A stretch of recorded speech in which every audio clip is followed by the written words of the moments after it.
नमस्कार, news 9 network आप देख रहे हैं। मेरा नाम अरविंद कुमार सिंह है। इस बुलेटिन में आपको दिखाएंगे आपके अपने शहर की वो तमाम खबरें। देखिए।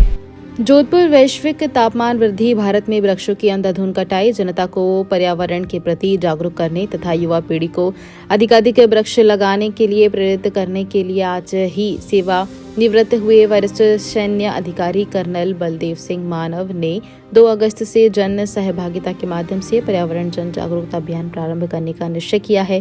कर्नल बलदेव सिंह ने बताया कि मणिपुर में अपनी पोस्टिंग के दौरान स्थानीय लोगों से जानकारी मिली कि जिन पहाड़ों पर 6 से 7 फीट बर्फ की परत ढकती थी, आज वहां पर पेड़ों की कटाई के कारण भूस्खलन की समस्या आ गई है। पेड़ों की अंधाधुंध कटाई के परिणाम हम विगत में भुगत चुके हैं और 2 दिन पहले केरल के वायनाड का दुखद दृश्य हमारे सामने है। इंसान को सचेत होना पड़ेगा, आज के स्वार्थ को त्यागना होना, अन्यथा भविष्य प्रकृति के इस उबाल में नष्ट हो जाएगा। इस प्रश्न के उत्तर में उन्होंने बताया कि सेवानिवृत्ति के दिन यह प्रण ले रहे हैं कि मुझे घर बैठने की वजह इंसान को संरक्षण देने वाली प्रकृति के लिए काम करना है।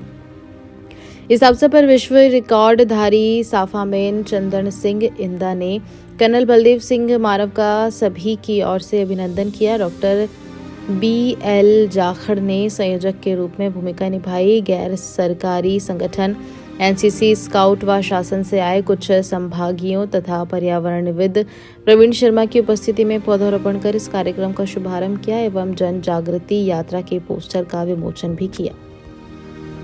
सब में यात्रा 2 अगस्त से जोधपुर विश्वविद्यालय से शुरू करेंगे। प्रयास विभाग से न्यू कैंपस से सुबह 8 बजे शुरू होगी और ये 14 दिन तक चलेगी। 15 अगस्त को मेरे पैतृक गाँव आगोड़े देवगढ़ के अंदर में समाप्त होगी। ये 300 किलोमीटर की पैदल यात्रा है और इसके अंदर में टोटल हमने 11,000 पौधे लगाने का लक्ष्य रखा हुआ है। आपके सहयोगी कौन कौन है इसमें? हमारे सहयोग के अंदर में बहुत सारे NGOs हैं, बहुत सारे स्कूल्स हैं, कॉलेजेस वगैरह हैं, NCC हैं और बहुत सारे प्राइवेट बॉडीज वगैरह सहयोग करते हैं। आप आज ही सेवानिवृत्त हुए हैं और फिर आपने ये मुहिम चलने का जज्बा क्यों शुरू किया? ये जज्बा मेरे कई सालों से मैंने आपको पहले थोड़ी देर पहले बताया था कि 2009 से लेकर 2012 में असम में पोस्टेड था और अरुणाचल प्रदेश में हमारी एक्सरसाइज हुआ करती थी। वहाँ जब गए, वहाँ पे जिस दिन 4 महीने एक्सरसाइज एरिया में रहते थे तो लोकल लोगों से बातचीत करते थे। वहाँ मुझे पता लगा कि जिन टोकियों पे हम बैठते थे, चोटियों पे बैठते थे, उनमें आज से 40-50 साल पहले 10-10 फुट बर्फ़ हुआ करता था। तो लोगों ने बोला कि ये तो बर्फ़ खत्म हो रहा है, हमारे घर यहाँ से शिफ्ट हो रहे हैं। उस समय मेरी एक तरह से उत्सुकता जागरूक हुई।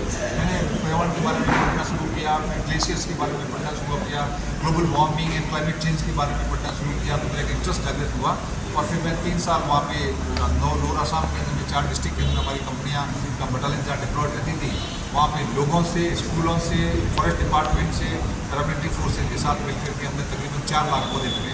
तो ये मेरा एक इंटरेस्ट जागृत हुआ और उसके बाद में कंटिन्यू हुआ। जहाँ भी जाता हूँ, जहाँ मौका मिलता है, जितने रिसोर्सेज अवेलेबल होते हैं उस हिसाब से पौधे लगाता रहता हूँ।